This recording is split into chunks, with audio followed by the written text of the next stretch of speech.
Assalamualaikum warahmatullahi wabarakatuh. Kami dari kelompok 8 akan mempresentasikan hasil diskusi kami yaitu empirisme dengan nama kelompok Muhammad Ilham Ramadhani, Rizal Akila Sirajuddin, Firdaus Dewantari, Rika Rusita Amalia, Vicky Ardian Yudinata. Filsafat Barat abad pertengahan disebut juga sebagai abad gelap. Berdasarkan pada pendekatan sejarah gereja, saat itu tindakan gereja sangat membelenggu kehidupan manusia. Manusia tidak lagi memiliki kebiasaan untuk mengembangkan potensi yang terdapat dalam dirinya.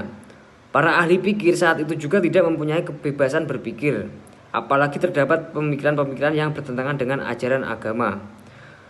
Siapapun orang yang mengemukakan akan mendapatkan hukuman yang berat. Yang selanjutnya, ciri-ciri pemikiran filsafat barat abad pertengahan. Yang pertama, cara berfilsafatnya dipimpin oleh gereja. Yang kedua, berfilsafat di dalam lingkungan ajaran Aristoteles. Yang ketiga, berfilsafat dengan pertolongan Augustinus dan lain-lain. Yang selanjutnya adalah filsafat empirisme. Empirisme adalah suatu aliran dalam filsafat yang menyatakan bahwa semua pengetahuan berasal dari pengalaman manusia. Empirisme secara etimologis berasal dari kata bahasa Inggris yaitu empiricism dan experience. Kata-kata ini berakar dari kata bahasa Yunani yaitu empiria yang berarti pengalaman.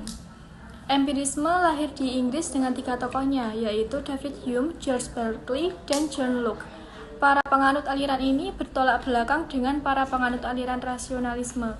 Menurut pendapat penganut empirisme, metode ilmu pengetahuan ini bukanlah bersifat a priori tetapi posteriori, yaitu metode yang berdasarkan atas hal-hal yang datang, terjadinya atau adanya kemudian.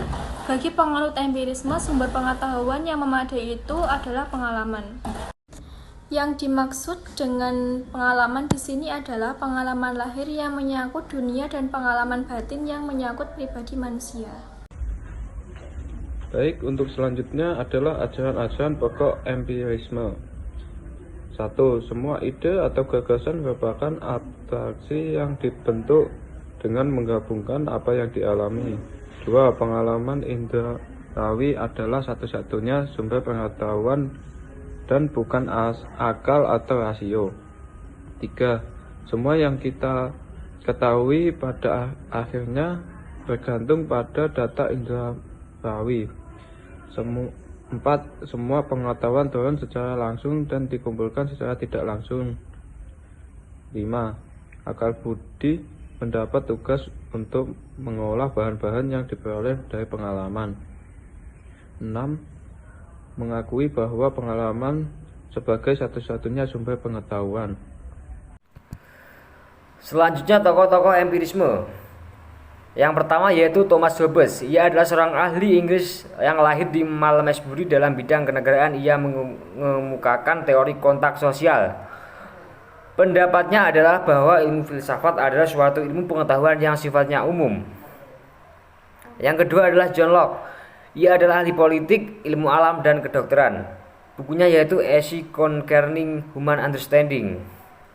Yang ketiga adalah David Hume. Ia menguasai hukum, sastra, dan juga filsafat. Karya terpentingnya ialah Enquiry Concerning Human Understanding. Selanjutnya adalah klarifikasi karakteristik pemikiran para tokoh. A. Thomas Hobbes. Thomas Hobbes dari Malmesbury adalah seorang filsuf Inggris yang beraliran empirisme. Pandangan yang terkenal adalah konsep manusia dari sudut pandang empirisme, materialisme, serta pandangan tentang hubungan manusia dengan sistem negara. B. John Locke. Thomas Hobbes adalah seorang filsuf dari Inggris yang menjadi salah satu tokoh utama dari pendekatan empirisme. Selain itu, di dalam bidang filsafat politik, Locke juga dikenal sebagai filsuf negara liberal. Bersama dengan rekannya Isaac Newton, Locke dipandang sebagai salah satu figur terpenting pada era pencerahan. C. David Hume. David Hume adalah filsuf Skotlandia, ekonom dan sejarawan. Dia dimasukkan sebagai salah satu figur paling penting dalam filosofi barat dan pencerahan Skotlandia. Walaupun kebanyakan ketertarikan karya Hume berpusat pada tulisan filosofi, sebagai sejarawanlah dia mendapat pengakuan dan penghormatan. Sekian presentasi dari kami. Bila ada kurang lebihnya kami mohon maaf. Wassalamualaikum warahmatullahi wabarakatuh.